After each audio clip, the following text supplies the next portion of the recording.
Question है वो एक सॉल्यूशन का ही क्वेश्चन आपका ऑलमोस्ट हम लोग जो करेंगे ये 8 नंबर की बात 8 नंबर नहीं 9 नंबर को हम लोग पहले करेंगे, ठीक है। 9 नंबर में क्या है आपका वांट फैक्टर। बच्चे लोग इसको है ना मिस करते हैं, तो कोशिश कीजिए इसको छोड़ने का नहीं, ठीक है। इसको छोड़ देंगे, ये एकदम बहुत आसान क्वेश्चन है। वांट ऑफ फैक्टर, तो सबसे पहले तो होता है ना क्या होता है वांट ऑफ फैक्टर। ऑलमोस्ट हम वीडियो में सब आपको बनाए हुए हैं। यहाँ पे नॉर्मली जो है ना छोटा सा शॉर्ट में जल्दी से हम लोग समझाना जाए। हम लोग आई से रिप्रेजेंट करते हैं वांट ऑफ फैक्टर, और ये होता क्या है आपका नॉर्मल मोलर मास। नॉर्मल मतलब आप कह सकते हैं एक्चुअल अपॉन क्या होता है आपका ऑब्जर्व्ड, ठीक है। Observed molar mass. ऑब्जर्व मतलब जो हम लोग कैलकुलेट करते हैं, तो कहीं कैलकुलेट भी यूज रखेगा या एक्चुअल रखेगा, इसलिए हम दोनों वर्ड दे दे रहे हैं, ठीक है। कैलकुलेट समझ में आ रहा है। या आपका लिखा रहेगा कि I इज इक्वल टू क्या लिखा रहेगा ऑब्जर्व्ड कॉलिगेटिव प्रॉपर्टी। अगर कॉलिगेटिव प्रॉपर्टी यूज करेगा तो, ठीक है, अपॉन आपका calculated colligative property.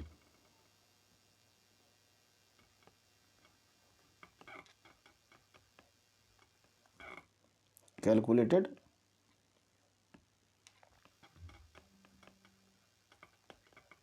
Colligative property, ठीक है। आई इक्वल टू, अब यहां पे दिया हुआ है give example of solute of I less than 1 more than 1 और इक्वल टू 1। तो यहां पे आई का जो वैल्यू है ना, आई का वैल्यू आप देख रहे हैं कि आपका इक्वल टू 1 है। आई का जो वैल्यू है ना आपका ग्रेटर देन 1 है। आई का जो वैल्यू है ना वो आपका लेस देन 1 है। तो ये कब कब होगा, तो ध्यान दीजिएगा, अगर आपका कोई ऑर्गेनिक सॉल्यूट है तो आई का वैल्यू क्या होगा, हमेशा 1 होगा।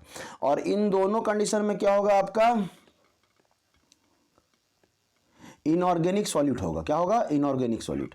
अब ये इनऑर्गेनिक सॉल्यूट तो ठीक है, यहां पे फिर भी दो कंडीशन है। तो ये जो पहला कंडीशन है ये कब आएगा, तो ध्यान दीजिएगा, ठीक है। पहला जो कंडीशन है यहाँ पे कि अगर 1 से ज्यादा हो वैल्यू, तब ये कब होगा, जब आपका डिसोसिएशन का केस हो।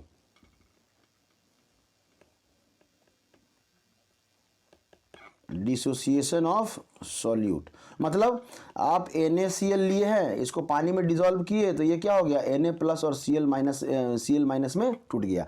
तो हम लिए हैं 1 मोल, लेकिन जैसे ही एक्वा सॉल्यूशन में मिलाएंगे ये कितना हो जाएगा, 1 मोल ये और 1 मोल ये, टोटल कितना हो जाएगा, 2 मोल हो जाएगा। तो ये डिसोसिएशन का केस माना जाता है। तो डिसोसिएशन के केस में आई का जो वैल्यू है आपका 1 से क्या रहेगा, ज्यादा रहेगा। और ये क्या है आपका एसोसिएशन का केस है। क्या चीज का केस है,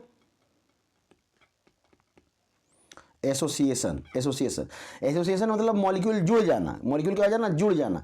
तो आप जो है ना कोई भी 2 मॉलिक्यूल डाल रहे हैं, जैसे मान लेते हैं एसिटिक एसिड को अगर हम लिए, तो आप ये जान रहे हैं कि ऐसा है, ठीक है।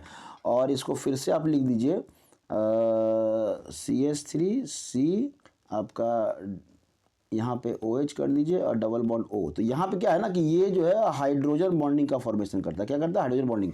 तो हम डाल रहे थे 1 मोल, एक और एक कितना मोल, 2 मोल डाल रहे थे, ठीक है। 1 और 1 2 मोल डाल रहे थे, लेकिन यहाँ हो कितना गया, ये दोनों जुड़ गया, हाइड्रोजन बॉन्डिंग कर लिया, ये दोनों क्या हो गया, जुड़ गया। 1 और 1 हमारा कितना था, 2 मोल था, लेकिन ये दोनों जुड़ गया तो कितना मोल बन गया, 1 मोल बन गया। तो एसोसिएशन के केस में आपका जो है ना ये क्या हो जाएगा, डिक्रीज कर जाएगा। तो यही पूछा जाता है डिटेल में। ऑलमोस्ट यहाँ शॉर्ट में हम आपको बता दिए हैं। आप अगर पढ़े हुए होंगे तो आपको याद आ जाएगा, नहीं तो आप हमारे वीडियो पे जाइए, प्लेलिस्ट में वहाँ पे सॉल्यूशन चैप्टर में जाएंगे तो वांट ऑफ फैक्टर का अलग से एक वीडियो बना हुआ है, वहाँ पे डिटेल में आसानी से आपको मिल जाएगा। कुछ क्वेश्चंस भी किए हैं कि किस तरह से आपको क्वेश्चंस पूछेगा, कैसे आपका कॉलिगेटिव प्रॉपर्टी चेंज करता है, ठीक है। कोई दिक्कत नहीं। Thank you.